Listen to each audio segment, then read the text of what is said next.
karena kita ini bukan organisasi bisnis, maka penerima keuntungan paling besar nanti harus warga, individu warga dan bukan lembaga organisasi. Nah jadi misalnya gini ya, kita sudah buat skemanya, karena ini nanti akan menyangkut bisnis-bisnis yang cukup besar. Alhamdulillah kita sudah buat skema untuk pengelolaan bisnisnya. Bapak tentu sudah mendengar tentang kerjasama dengan pemerintah dalam bentuk pembentukan badan-badan usaha milik NU atau BUMNU yang ditargetkan 250 BUMNU itu. Nah, tapi kita membuat skemanya sedemikian rupa sehingga pertama individu-individu warga yang paling akan dapat keuntungan paling besar. Yang kedua, bisnis yang dijalankan itu terjamin profesionalitasnya. Nah, yang kita bikin sekarang skemanya adalah bahwa di PBNU ini insya Allah ini sudah jadi. Tanggal 5 kemarin ini, tanggal berapa? Tanggal 6 kan? Jadi hari kemarin itu sudah jadi yang menghandle kebetulan menantunya Ki Anwar, terus Ais. Kita sudah punya koperasi di PBNU ini. Nah, koperasi ini anggotanya adalah semua personil pengurus NU. Nanti semua personil lembaga dan banom-banom semua akan masuk sebagai anggota koperasi dan akan terus menjadi anggota koperasi tanpa tergantung masa jabatan. Jadi walaupun nanti sudah tidak menjabat, masih tetap anggota koperasi. Nah, nanti koperasi ini akan membentuk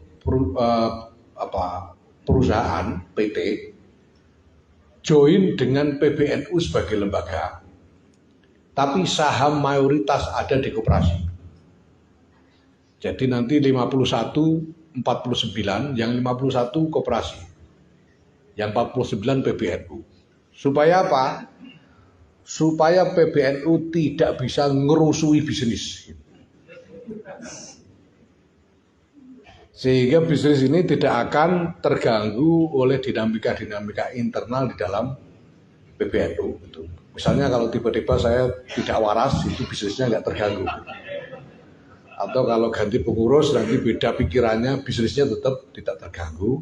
Karena kontrol sebagian besar ada di koperasi, yang anggotanya semua personil dengan motivasi yang murni ekonomi. Jadi anggota karena memang berkepentingan untuk dapat keuntungan, ikut mendapat bagian keuntungan. Nah, tapi bagaimana dengan kebutuhan pembiayaan organisasi? Kita nanti akan buat, jadi keuntungannya itu nanti akan dibagi antara koperasi dengan PBNU 51-49%. Tapi kita bikin benchmark batas. Jadi kita bikin batas. Nanti kita tetapkan bahwa keuntungan boleh dibagi kalau sudah mencapai lebih dari 300 miliar setahun, dan kelebihannya inilah yang dibagi. Yang 300 miliar ini semuanya harus masuk ke kas PBNU yang tasarrufnya diserahkan kepada PBNU. Bapak-bapak bisa bayangkan kalau kita berani masang batas 300 miliar, ya, berarti seluruhnya kira-kira dapat berapa, itu bisa dipakai ngalamun lah. Gitu. Karena kita bilang 300 miliar masuk kas PBNU, tasarruf terserah PBNU, kelebihan dari 300 miliar itu baru bisa dibagi antara koperasi dan PBNU, sehingga dapatnya double nanti. Dan memang di situ inti dari khidmah kita. Ya, jadi perlu diingat sekali lagi, NU bukan organisasi bisnis. NU ini organisasi sosial keagamaan, istimaiyah, diniyah, istimaiyah. Ya, program kita sebenarnya ya program istimaiyah, diniyah. Nah, kita lakukan bisnis ini untuk dapat sumber pembiayaan bagi program-program itu. Nah, nanti perusahaan ini yang buat join antara koperasi dengan PBNU akan menjadi holding company yang kemudian bekerja sama dengan PW-PW dan PC-PC untuk membuat BUMNU daerah.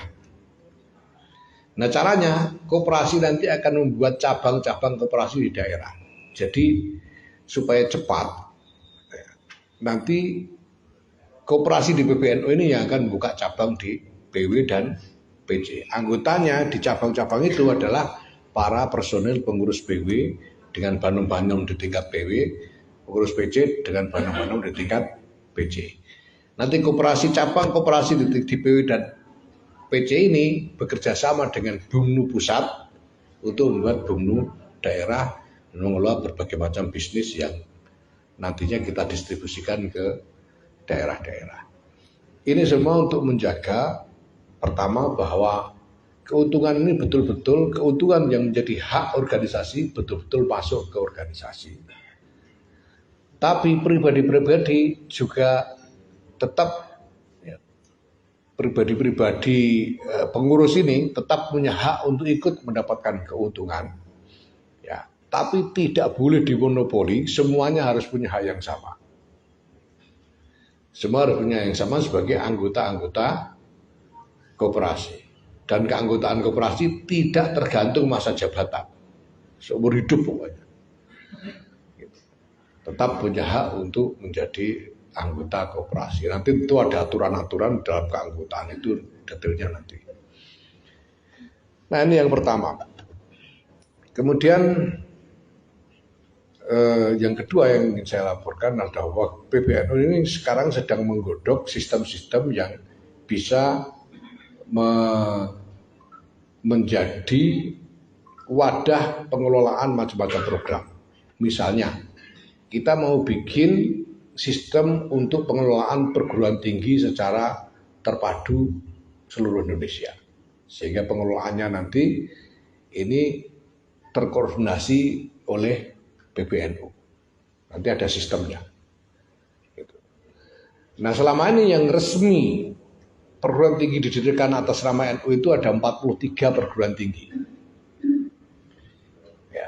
Tapi dari 43 ini yang betul-betul sudah jalan secara normal, kurang lebih normal sebagai perguruan tinggi, dari 43 itu cuma 8. Selebihnya 35 itu ya layam mutu walayahya, alias orang mutu kakean biaya gitu. Nah tapi kita buat sistem sedemikian rupa supaya nanti yang lain juga bisa terangkat standarnya, tapi di dalam koordinasi pengelolaan secara nasional. Begitu juga dengan madrasah-madrasah. Kita ini punya kira-kira sekitar 21.000 madrasah dan sekolah di lingkungan NU. Banyak yang pakai ma'arif, banyak yang pakai yayasan dan lain sebagainya, tapi di lingkungan NU. Tapi semuanya sudah diurus masing-masing, nggak jelas, sudah karu-karuan kita sampai bingung caranya. Nah nanti kan kita buat sistem dan kemudian kita rekrut, walaupun tidak sampai 21.000, kita rekrut sebagian dari itu untuk masuk sistem. Misalnya kita rekrut antara 3.000 sampai 5.000 madrasah targetnya untuk masuk sistem, dan kalau dia masuk sistem dia akan dapat keuntungan. Kita akan kasih insentif. Gitu. Nah kalau ada yang belum masuk kepengen dapat insentif ya silahkan masuk sistem dulu dengan syarat dan ketentuan berlaku, kira-kira gitu. Nah, nanti ini kita harapkan bisa memasukkan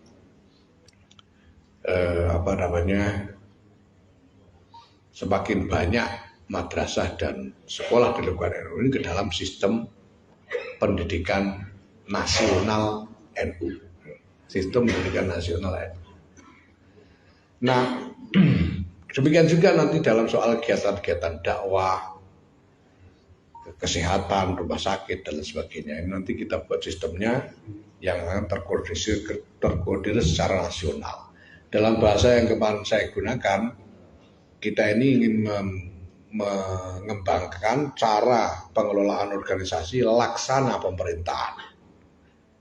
Maka saya bilang kemarin Nusantara itu NU santri, pemerintah rakyat. Artinya bahwa hubungan antara NU dengan santri sebagai jamaahnya itu seperti hubungan antara pemerintah dengan rakyatnya. Tugas pemerintah itu menyediakan layanan apa yang dibutuhkan oleh rakyat,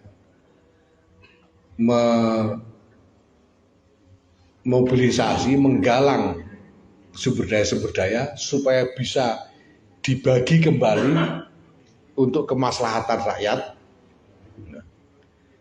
Kemudian membuat aturan-aturan supaya layanan yang disediakan oleh pemerintah ini bisa didapatkan oleh rakyat secara adil dan terbuka, transparan. Supaya tidak ada yang selintutan di dalam mendapatkan layanan itu. Itu yang akan dilakukan oleh Jam'iyah, oleh NU sebagai organisasi. Beda kita dengan pemerintah adalah bahwa karena kita tidak punya polisi, sehingga nggak bisa muksowo. Kita tidak punya hak paksa. Kalau pemerintah ini punya hak paksa, kita tidak. Nah, satu-satunya cara supaya orang bisa ikut sistem dan regulasi kita, ya kita harus memberikan benefit, maslahat untuk mereka supaya mereka mau ikut.